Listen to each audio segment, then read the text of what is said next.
Hey, you guys. We've talked before. We have talked before. Hey, how you doing? Nice to see you again. How's it going? Are you well? Old friends, you two. Oh, yeah. Old buddies. Yeah. So let me ask you about this particular adaptation of King Lear. I mean, was King Lear something that you read in the years, doing acting classes? No, I'd seen a couple of versions of it on the stage. But what was sort of fascinating about this one was that it was, well, number one, it was going to be Anthony Hopkins playing King Lear, who was my acting hero. Emma Thompson and all these extraordinary people. But it's a play that is so, film that is so exciting and really tender and heartbreaking and ferocious. It's really one of the best dramas ever written. There's so many young actors of your age and younger who have Anthony Hopkins as such a big hero. What was the performance? What was the film that kind of sold you on him and said, "I want to be"? It's the films he did with Emma. It's those films he did with Emma.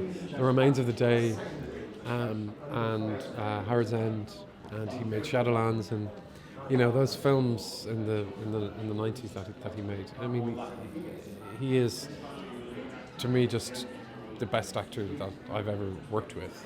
And I find it really moving that at the age he's at, he is absolutely as ferocious and as passionate and as funny and as committed and as eager to learn as so many of the actors that are my contemporaries. And that's really inspiring because people of that older people don't sometimes get those central leading parts, and to see him at the top of his game, it was extraordinary. And they do say don't meet your heroes, but I was just so thrilled to meet with him. We have a shared passion for art, and I hope that I can call him my friend at this stage. And hello.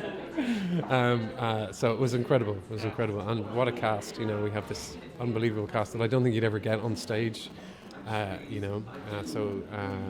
Just to have us all in that room is genuinely unforgettable. I'm not sure I can look at Anthony straight in the face after Silence of the Lambs because he still terrifies me because I Does saw he that really? at impressionable age. Yeah. Well, I understand that feeling when people think you're scarier than you are. So, he's a nice man. Absolutely.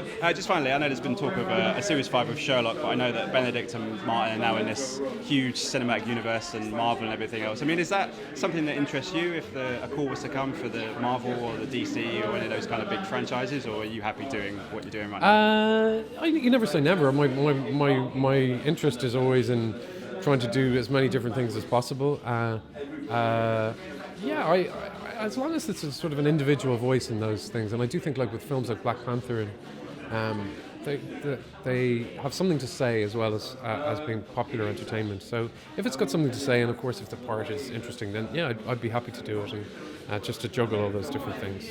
And another Sherlock. Are you up for more? There's always for me at the moment. For me, that's not something that I'm sort of thinking about at the moment. Not for any reason other than there's just other stuff going on, and I think it's great when you've created something special, not to just outstay your welcome. And there's a lot of opportunities for all of us. It's changed all of our lives, and so no, it's not something that anyone is really thinking about at the moment. Perhaps. Listen, I wish you luck with this one. Thanks so much. Nice Pleasure to again. see you. Thank you so All much. Ladies and gentlemen, you're watching Hey You Guys!